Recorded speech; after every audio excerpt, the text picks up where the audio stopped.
New World was released on September 28th, 2021 on PC, and New World Aeternum released October 15th, 2024 on PC, Xbox, and PlayStation. I participated in the beta in 2021, put in over 300 hours into the original release, and with each major update, I came back to play the game along the way. Since the Aeternum release on October 15th, I have put in over 100 hours on this new update and have experienced all of the new aspects of the game, including the raid, the updated Cutlass Keys area, and the updated cinematic campaign. I wanted to do a quick review of the new release to give my thoughts on exactly what place New World sits in right now. I'll break this down into multiple sections. The first section will be on the new player experience and how I think AGS has reworked the new player experience to be more easy for players to get into.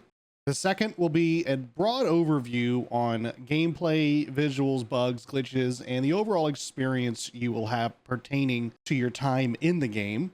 The third will be on in-game content and what will keep people playing past the main story. And the fourth section is for returning players and how I feel the game has progressed over time since its release 3 years ago. As always, if you have a different opinion, you disagree, or you feel I left anything out, put it down below in the comments. When New World released in 2021, the overall experience of the game was very different from what it is today.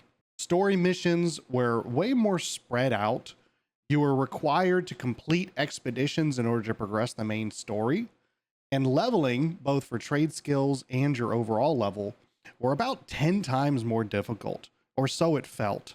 The new player experience in 2021 was to pick up as many town board quests as you could, pick up all of the side quests, and do your best to go through the main story, completing side quests and town board quests as you went. Being flagged for PvP was almost a requirement in order to keep up on your leveling. You routinely hit bottlenecks where you needed to complete an expedition to complete the next main story quest line, and would have to spend a little bit of time farming your way up in experience just to be able to hit these bottlenecks.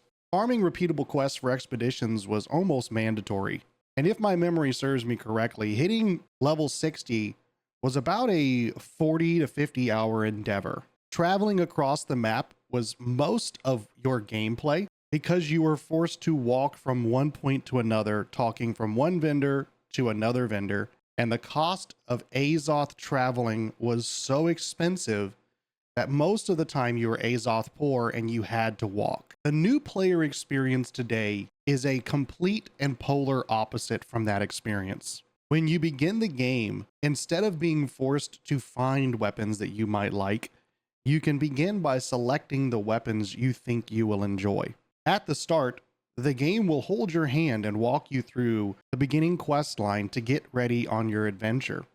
And throughout the entire game, the main story quest line is more clumped to be in sections, so you can spend most of your time actually questing instead of walking from a vendor to a questing area back to a vendor. And if you even do need to travel, there are plenty of shrines around the area that you can fast travel from point to point. The overall feel of questing is much easier today than it was 3 years ago.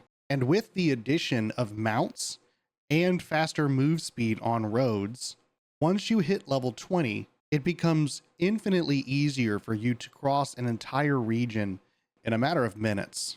The cinematics that have been added to the game also bring the story more to the front line instead of requiring you to read journal entries during your gameplay. In addition to that, the journals being read to you so you can pick them up and continue to listen as you play is a fantastic addition to the game. I would say that the overall ease in which you can pick up this game and begin playing is one of the drawing points to this MMO. The community, although there are many toxic members, is for the most part very inviting and helpful, and quick to answer questions that new players might have.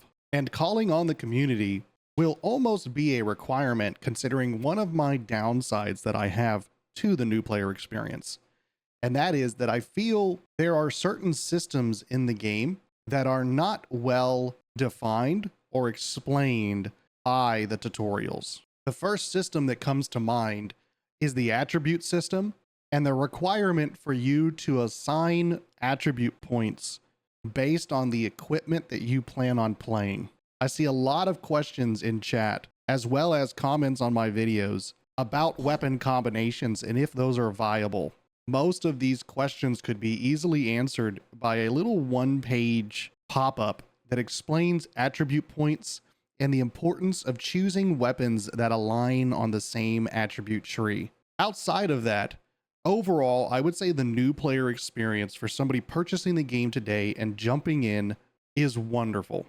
Overall, New World is one of the least complicated MMOs I have ever played, and they have done a fantastic job over the last few years in streamlining that experience for new players.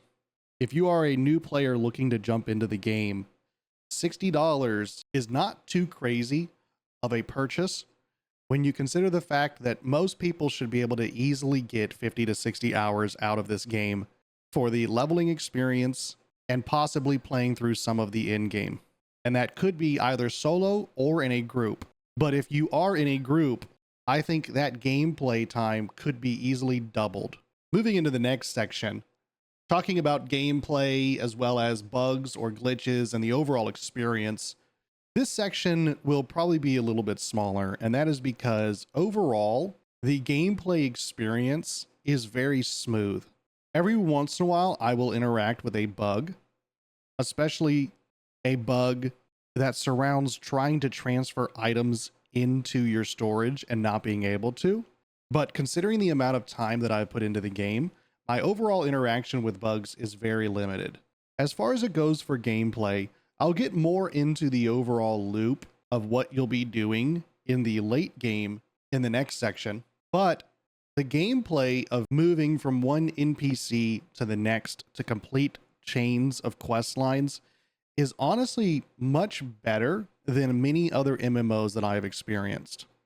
It can be very excessive when you are in a room with 3 various different NPCs later on in the campaign, and you are required to talk to one, and then the other, and then the other, and then go back to the first one in order to hear all of the various different things they could say, especially considering the fact that they have included cinematics, and it seems like that would be an opportunity to make a easy cinematic to do all of that. But overall, I think the gameplay experience of going from NPC to NPC is much better than many other MMOs, and I would rate that very highly. For the third section, I would like to talk about in-game content.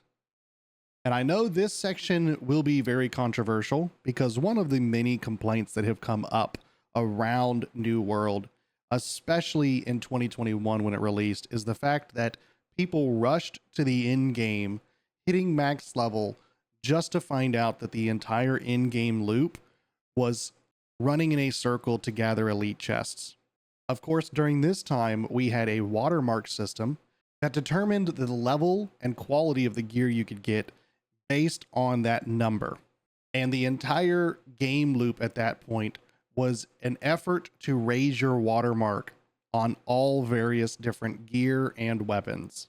They have since smartly removed this system, and now the moment you hit max level, you can immediately turn around and go to the store and buy 700 gear score items and completely kit yourself out with almost the best gear in the game with the money that you have collected over the course of the campaign. At this point, the question now becomes, what is the next in-game thing to do? And although you will have high-end gear, you will still spend most of your time searching for best in slot gear that gives you the perks towards the bill you are trying to go for. Beyond that, the content you will be looping through greatly depends on your goals. If you are a solo player, you can still join elite chest runs and not join the party or participate in a guild while doing so. You can also run expeditions through the group finder and not interact with your party during the expedition. You can also play Cutlass Keys, which is an area that is designed for solo play, or participate in the guild region races every night. You can conclude all of this solo adventuring with further questing or the 3 daily soul trials. Moving beyond that, if you are up for group content and you are a PvE player, you have mutated expeditions, which will require more coordination and group effort to complete the higher tier ones. You have the seasonal trials, as well as the worm, which requires much bigger raid groups to complete, as well as the new raid, the Hive of Gorgons, which is some of the most difficult content in the entire game. You can also participate in the nightly chest runs, but this time you can do it with a guild. Lastly, if you have a company that you are in with, or you are on a server that is not as very populated, you could be able to get in on a lot of the invasions that happen.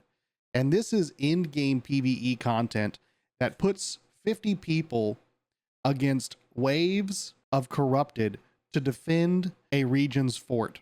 I highly recommend playing this because it is a lot of fun. Lastly, if you are looking for PvP content in the in-game, 3v3 arenas opens up very early in the game for you, but once you get later into the leveling experience, Outpost Rush also opens up for you. And these are your two primary PvP matchmaking things that you can do in the game. Outside of those two events, the Cutlass Keys free-for-all area is where you will probably want to spend a large amount of your time. But if you are looking for more group-based content, nightly races to overthrow companies that control a region is a lot of fun. And if you get in on a company, you might be able to participate in some of the wars. If you are able to get in good with a company that does do wars, I highly recommend it because they are so much fun. For the last section on returning players, I have done a more in-depth video on all of the various changes that have occurred over the years since release. But to summarize most of it, I would say that if you left because the only end game that was available was doing elite chest runs to raise your watermark, you will be happy that they have done away with that system and given a lot more activities to do once you are at max level. Of course, there is a fall off, and if you turned away because the overall feel of New World was not your thing, then I do not believe you will enjoy returning to New World. Alternatively, if you enjoyed the overall feel of New World, you enjoyed the PvP content and getting into large-scale battles out in the open world with other people, or even 1v1 dueling people in the world, then I believe that you will enjoy coming back and trying Aeternum. There has been a wide variety of changes that have been made to all of the weapons, as well as many perks being removed or modified in the game. This has created a variety of different metas that have popped up over the years, and at this point in the game, there is an argument that almost every weapon in the game is viable for PvP, as well as PvE. In summary, the overall feel of New World is the same, but the amount of things to do has greatly increased. Much like Elder Scrolls Online when it first came out, did not have a ton of things to do, but now, years and years after it's released, has a wide variety of things to do. New World Aeternum is starting to get into that same routine, where as the years progress, more and more activities are being added that give people more and more reasons to come back. To end things out, I will say that I am fearful of the longevity of New World, and I know that the large amount of people that are currently playing the game will die down, and we will start to see lower numbers being more consistent as the player base flattens out, with surges happening around large patches or content release. And I feel that is the overall ebb and flow of the industry as people deviate towards newer games or just grow tired of what this particular game is providing for them.